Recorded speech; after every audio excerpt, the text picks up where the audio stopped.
Good afternoon, Facebook. So the title of this live stream is How Can I Help You? I am an addiction expert. It's dry January, it's topic of the month. Everyone is kind of into their new year, new you, all of this kind of marketing that we're facing, and of course dry January. But as an addiction expert, how can I help you? And I really want to open the floor on this. And hi Claire, I want to open the floor and I want to ask, how can I help? And whether it's with booze or whether it's with sugar and food, whether it is with smoking. Hi Denise, hi Vicky. How can I help you? I'm here to help. I want to help. And I want to take questions. I want to answer questions. And whether you're watching this live or if you're watching this as a recording, and then I will, hi Simi, I will also transfer this over to YouTube as well. So however, on whatever format you're watching this, please ask me questions. And even if you don't want to ask me live and you want to ask me privately, then you can private message me on Facebook, you can message me through Quantum Sobriety or Inner Guidance, and you can message me on Instagram, on Twitter, email info@quantumsobriety.com. So I want to answer questions. So dry January is there's a lot of pressure on, isn't there? There's a lot of pressure for people to kind of change their lives in January, for you to do something special, for you to do something different. I feel like there's a lot of pressure on, and for many of us it's just too much. It's too much pressure, and then we maybe take that one drink, or we eat something bad, or we have a cigarette, or whatever it is, or we don't exercise for a day, whether it could be exercising. Whatever it is, and we don't do it for one day, and then all of a sudden we are struggling and we just go, fuck it, I'm going to go back to what I was doing before, and that can be really dangerous, and it's a pitfall that we need to look out for. We need to make sure that we don't really say fuck it if we just have that one binge, or even it might be one drink or one cigarette or one piece of cake. It might just be one thing, and then we start beating ourselves up and really sort of going into a complete tailspin. It's not the end of the world if we do have that one drink, that lack of exercise, that cigarette, that piece of cake. It's not the end of the world. Ultimately, what we're trying to find is balance. I mean, who does it? I mean, I eat a lot of cake, but I don't ever eat sugar. But I still have those lovely things that I love to eat, like chocolate brownie and ice cream and cake. It is healthy, but it's stuff that I don't eat all the time. But it's stuff that I certainly treat myself to, even though it's healthy stuff. And I do also cheat. And I talked about this in one of my live streams this week. I do sometimes cheat. And there's a real difference for me with cheat food and treat food. But yeah, you'll have to look at one of my other live streams for that. So we need to not beat ourselves up. We need to not really go into a tailspin. We need to pick ourselves back up and dust ourselves back down. All of these things I'm going to be covering in the Quantum Sobriety Tour around the UK and over to Ireland. So you can, donation-based 2-hour workshops, which I am mega excited about. So I'll put the link into the comments here about that, and so you can come and have a chat with me in person. But for those that aren't coming on the tour, aren't coming to the events, then please do ask me questions. I am here to help. I want to help. How can I help you? Please ask me. I have got through addictions to alcohol, to drugs, Class A drugs, to prescription drugs, to smoking, to food, sugar. I've had all sorts of addictions. I've got that kind of personality where I'm all or nothing. And what I've actually done is I've got a new addiction, and my new addiction is meditation. And I do exercise most days, but I do that in a balanced way. It's not in an aggressive way like it has been in the past. I've been sort of running and spinning and weights and sort of really kind of going for it. And there's been a level of stress behind my exercise. I don't do that anymore. So really trying to find this middle way, and this is what meditation really does for us. It teaches us discipline and commitment. So to get onto your cushion every single day, you do need to have a commitment to do that. You do need to have discipline, which is mega important. And so our meditation practice is teaching us these things. It's teaching us the commitment and the discipline to really create the life that we really want to have. So no questions are coming in live at the moment. Please do ask me questions. I love questions. I absolutely love questions. Hi Ruth, hi Gary, hi Alicia. I love questions, and whether I'm teaching yoga or teaching meditation, or obviously on the addiction program, on retreats, on workshops. Hi Anne. I love questions. I'm always saying to students and clients, ask me questions, because I've been through a certain amount of things in my life, and my story, hi Anne, my story is very, very much about addiction. And as I look back through my life, I can see that my first addiction was smoking. I started smoking when I was at school, and I left school at 16. So I was probably smoking from about 15 years old, and I really, really did want to smoke.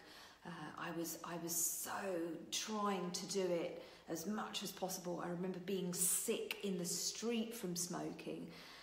And I remember so clearly, I remember that I'd bunked off school, and we'd gone round someone's house, and we were drinking alcohol, and we were smoking, and then I went outside into the street, and I was actually sick in the road, and a thought went through my mind, and I've blogged about this before.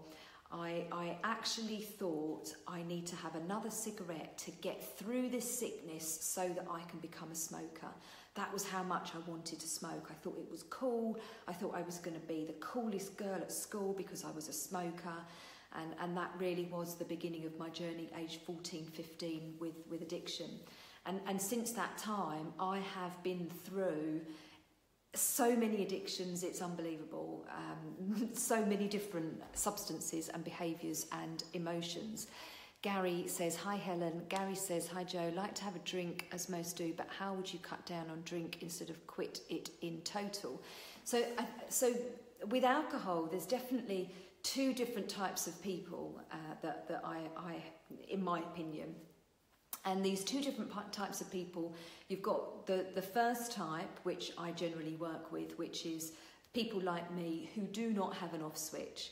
Once you start drinking, you literally can't stop drinking. We weren't born with an off switch.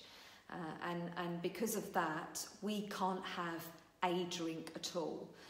So it's... And there are people that do have an off switch. So if you are someone, Gary, that you do have an off switch, and so you can have a drink and then you can put it down, then that's very, very different to somebody like myself, who I will never have another drink of alcohol ever again in my life, and I'm more than happy to say that, and in fact I'm rejoicing when I say that, because it only ever brought me tears and pain and arguments and feeling like shit and remorse and regret and fear, doubting myself. It pushed me down, it pushed me under. So for me, alcohol is just totally non-negotiable, and there's no trying there at all. It's total freedom. I now think about alcohol like I think about smoking. Why would you put that stick of cancer in your mouth and smoke it? It just doesn't make any sense to me at all. And I was the worst smoker. The first thing I did in the morning was have a fag, and the last thing I did when I went to bed was have a fag. It was literally all day, every day. Hi Pete, hi Lucy. So I don't know so Gary, clarify the question. You want to continue drinking, but you want to cut down. I mean, if you don't have a problem with alcohol and you just want to cut down, then I would think about how much you want to drink in the week, and set yourself a goal as to, or a limit as to how many drinks you're going to have per week, and then do the same thing, break it down and do the same thing in a day. So it may be you only want to have 5 units in a week and no more than 2 in a day, so you know what your variables are there for daily consumption. I don't know if that makes sense to you. So if you want to drink and you don't have a problem, then I think you need to be disciplined still and really set yourself a limit as to how much you want to drink. When does the drinking become a problem? So for me, I have a definition for alcoholism, and when things get to be a problem is when it becomes destructive in your life, when you start to go self-destruct, and then also you're harming others as well. Your behaviour becomes very destructive, which I know mine was for sure. Pete says, so I don't know if that answers your question, Gary. I don't know if that is... Hi, Lucy. Is cocaine addictive? Cocaine is incredibly addictive, yes, incredibly. My experience of cocaine is that it gave me a high, and I was addicted to that high. So it's not... the thing is with substance addiction is it's not the actual substance that you're addicted to, it's the effect that it has on you that you're addicted to. So although smoking, I mean, it doesn't even do anything for you, it doesn't even make you feel high. So smoking perhaps is slightly different. Cocaine, I'll only talk about my own experience here. Cocaine made me feel so euphoric and high, and it was like a heightened me. I became, or certainly the first few lines, I became a heightened me. It was an expanded me. But then I crossed a line, and then I was just chasing those first few lines, and so the rest of the evening would literally be chasing that initial euphoria that I was feeling, and then the more cocaine that you take, the less you get the euphoria, and it's just the chase, and it just becomes really anxious, and you're climbing the walls, and you want more, and you actually don't feel good at all. So for me, I was chasing that high, I was chasing the feeling of euphoria, which I now get when I sit on my cushion, and I get it without a hangover. I get it, and I get it every day, and I feel it's good for me rather than destroying me. So yes, cocaine is horribly, horribly addictive, Pete. Gary, at present I am on a dry run, but failed yesterday and had a beer. So the advice, if you're on a dry run, my advice would be you need to be around people who've got your back. There needs to be a community. There needs to be people. You need to be around people who understand what you're going through, understand what your commitment is, and then you know that they're not going to try and make you have that drink, or oh, go on, just have one, and then you think, well, I'll have one, and then fuck it, I've had loads. So community is really important. Now, I run a community, Quantum Sobriety, which is for people who are committed to completely giving up, whether it's alcohol, drugs. We have cocaine addicts, we have sex addicts, we have food addicts, we have sugar addicts, we have addicts of all description. And because you're surrounding yourself with people who are like you and who have got your back, then it's much easier. So Gary, surround yourself with a community, Dry January is such a good time because it's such a buzzword, there's loads going on, there's Facebook groups and radio shows, and there's tons of things going on, to really surround yourself with like-minded people. Does that make sense? And do you think you can do that? Hi Jane. Hi Nicola. Pete, I have a friend who takes it regularly, but I tried it when I was at uni and it didn't do much for me. I mean, I know when I took it the first time, I was already taking a lot of ecstasy, and ecstasy is much more of a whoosh. You take an ecstasy tablet or half an ecstasy tablet, and then when it takes effect, I don't know, 20, 30, 40 minutes later, it gives you like a rush. I mean, that's the language that we would use. You'd get a rush from it. And so when I started to take cocaine in the beginning, I was like, oh, is this it? It's really not anything at all compared to that. So and obviously it depends on who you're buying it from and what the quality of it is and what it's cut with, and all of that as well is going to have an effect on how it affects you. But for sure, different constitutions, depending on your body type, it's going to affect you in a different way. So you might be out with loads of friends, and one of you might be getting totally high, and then the others not so. So there's a lot depending on how it makes you feel, but it's horribly addictive.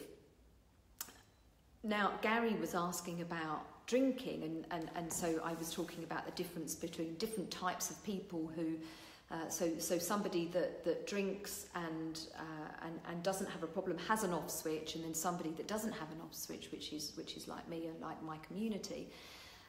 It's the same with cocaine. Some people I know I haven't taken cocaine in a long time, but when I was, there was certainly members of my crowd. There were some of us that couldn't put it down, that literally once we got going, we just couldn't put it down. I took so much. I used to, and I had this on more than one occasion, taking it so much that the whole of my face went numb and my neck went numb, and I couldn't feel myself swallowing, and I couldn't feel my face, but I carried on taking it because I couldn't stop. Like that's the kind of person that I am. That's what I'm like around when I'm addicted to something. That's what I'm like. Whereas many people would go, oh my God, I can't feel my face. I can't feel when I'm swallowing. I can't. Speaking feels really weird because I can't feel myself speaking, even though I can hear myself speaking. Most people I think would be shocked by that and would stop taking the drug that had made them feel like that.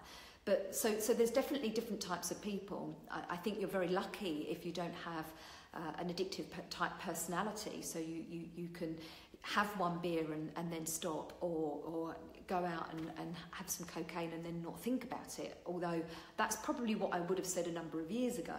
But what I say now is that I'm lucky and addicts are lucky, because actually we're being forced to go there. We're being forced to really look at our demons and then transcend them through the other side and then come out the other side to the point where I don't want to take that kind of stuff anymore, and I'm not tempted to smoke or drink or take drugs anymore at all, because what I've experienced now on my cushion in meditation is higher than I've ever been on any drug, and more blissed out on any drug. And alcohol I was taking to numb out. I don't need to numb out anymore. I don't need to take myself away from my reality, because my reality is so amazing, because I've got to know myself. Sitting on my cushion, I've got to know myself, and I actually really like myself. And so why would I want to numb out from that? I don't need to get even higher, because I'm already high. It's just unbelievably amazing. So I actually have completely changed my language, and I now think that I am the lucky one. I think addicts are the lucky ones, because they're forced to go through that door and transcend addiction. Hi Sarah. Does cannabis give you depression? Okay, so cannabis is an interesting one. Interesting. I mean, again, I can only talk about my own experience, but cannabis for me just wasn't what I was looking for, and I was definitely, I guess I was addicted to it because I couldn't stop, because of those that were around me were smoking, and I didn't seem back then to be able to say no when drugs were given to me, even though they weren't really doing much for me. I didn't like cannabis because it was a downer. It was I like the high drugs, the cocaine and the ecstasy and the drugs, and for me cannabis was a drug. So yes, it definitely closes you, or that's my experience. It closed me, and therefore wasn't a drug that I wanted to take or continue to take, and I stopped taking that. I'd stopped taking that a long time ago, and it literally has not, just not my kind of drug. I guess I know a friend of mine from a long time ago said that red wine was quite similar to smoking cannabis because it kind of shut you off and numbed you out. So yeah, I mean, does cannabis give you depression? I couldn't answer that. It definitely it definitely shuts you down and stops you from feeling open. That's my experience of cannabis. But I mean, I know that there are people that are highly addicted to it and smoke it every single day, because I don't know why they do that, because it never made any sense to me. So I can't really talk about that. Gary, it does make loads of sense, but sometimes fail when on my own, lack of self-control or willpower. Well, the discipline of meditation and mindfulness, Gary, will really help you.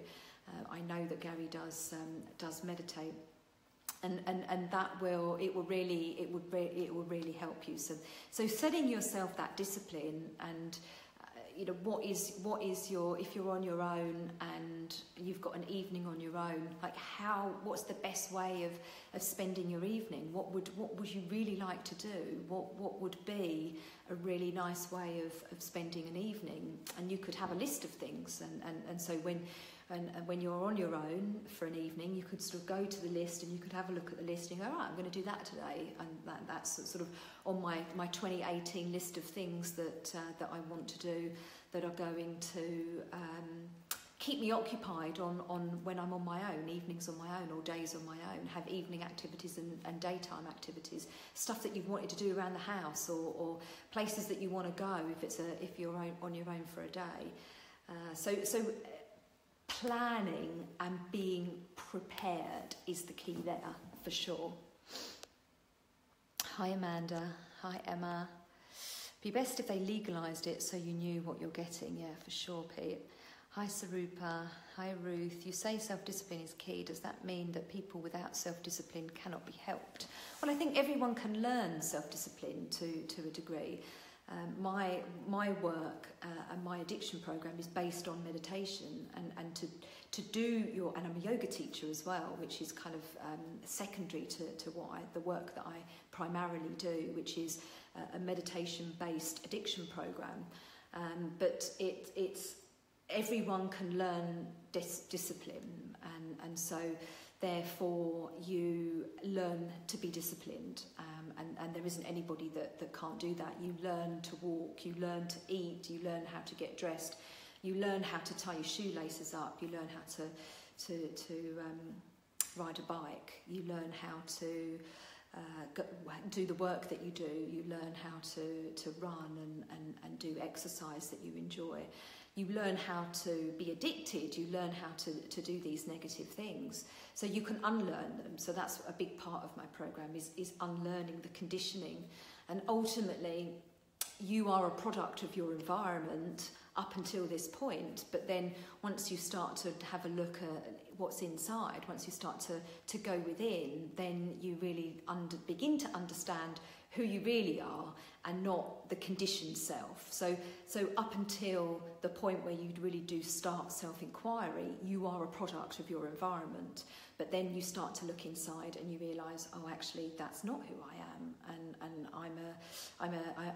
I'm this or I'm that, or I enjoy to do this, and this list that I was just talking about with Gary. I'd really like to do this on my own, and I'd really like to do this in the evenings, and I'd like to go here during the day on my own. And you really do start to understand who you really are, what your truth is. And meditation trains you to do that. The Buddhists call meditation mind training. You are training your mind to it's like you don't get in your car and your car drives off without you. You know where you're going to go. You've made that decision. You've made that plan. There is that discipline, and you're just doing exactly the same thing with your life. And so everyone can learn discipline. If you're not disciplined, then you're not going to stay sober. You're not going to stay focused on your truth. You're going to be all over the place, pulled all over the place. You'll go to the pub and people will be even if and you're saying, well, I'm not going to drink, but then everyone's saying, well, I want you to drink. Go and have one, and so you do. So learning discipline is really important, but meditation is going to do that, and that's why I've had such great success. And because I've had such great success, then I'm now showing other people how to have such great success. And I'm so excited to be going on tour starting on Monday and around the country, and really sharing what has worked so well for me and for so many in the community, being able to share this in a much wider way. So yeah, mega excited. Does that make sense, Ruth? Hi, Max. Pete. People say cannabis helps them with pain and anxiety. Yes, and cannabis resin is different, and I don't know anything about it at all, but it's not smoked. So smoking cannabis is a slightly different thing to resin, which is used medicinally. But I don't know anything about that, so I don't really want to talk about it. Hi, Cody. I only tried it once, and it made me feel sick. Want to try DMT though, that's supposed to be amazing. Hi Beth, hi Rachel. So does anyone else have any questions about addiction? Because answered lots of questions already, and it's really lovely. I hope that I've helped those that have asked questions, and if there are any other questions, hi Carrie. If there are any other questions, hi Victoria. Lots of people jumping on now. I've been on for a long time already. I like to try to keep my lives quite short, but this one's been a little bit longer. Hi, Cody. So are there any other questions about addiction? Anything that you would like to know that would make your journey better? Great video. Thank you, Pete. Fantastic. You can share if you think it's a great video, then please do share. Because, hi Victoria, because I do have this tour that for the next 2 weeks I'm around the UK and over in Ireland as well.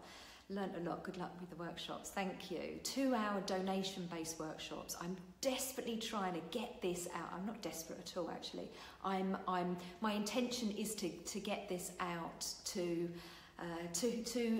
everyone, because there doesn't have to be struggle in this, and you just need to learn a couple of things, and surround yourself in the right environment with people who understand you. And this stuff is so easy. The days of struggle with addiction and with substances are gone, absolutely gone. We are so moving into a new paradigm with this. Well, we're already there, but we are. Quantum sobriety is at the forefront of this, and we've been doing this. The program's 4 years old now, and the online program is 2 years old now, which is why I wanted to do the tour. The book is coming out next month as well, which is really exciting.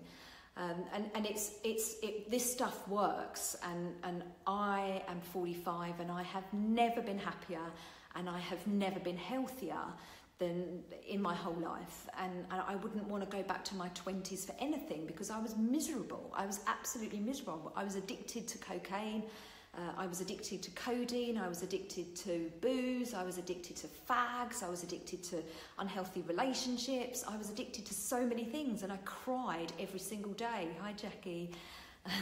Ruth, enthusiastically, yes, I am very enthusiastic about my subject. Because I just don't want people to struggle anymore. In my opinion,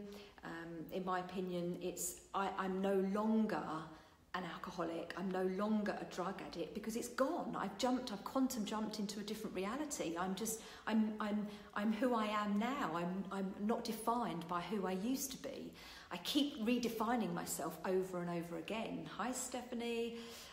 So it's just this continual quantum jumping into newer and higher vibrational realities, and leaving behind who you used to be. But who you used to be is part of you, and it was the groundwork, and like the phoenix rises from the ashes, you needed that to be this. So it's exciting. So any other questions? How can I help you in the subject of addiction? Are there any other questions? Those that have just jumped on now, I've already answered loads of questions, so maybe watch this back as a recording. Unless there's any other questions now, then I'm going to go. And yeah, come to the tour. So the tour is all over the UK over the next 2 weeks, and so I'll put the link in underneath, which is quantumsobriety.com UK-tour-2018. So yeah, it's starting in London on Monday. Central London on Monday. So if you'd like to come and do a donation 2-hour workshop with me, where I try and pack as much of this information in as possible. We will be meditating together as well, and I'm going to be then repeating this workshop all around the tour, all around the country, and with as many people as possible. Well, thank you for being live with me. It's been fun, and if you've got any more questions that I haven't answered, then pop them into the comments, or email me if you want to do that privately, because obviously Facebook is a public place, and I know that many people really don't want to. They don't want to ask questions publicly, and I get that. I really get that. A lot of my community have pseudonyms, and they speak anonymously, and that's absolutely fine, because you need to feel safe. Thank you, Victoria.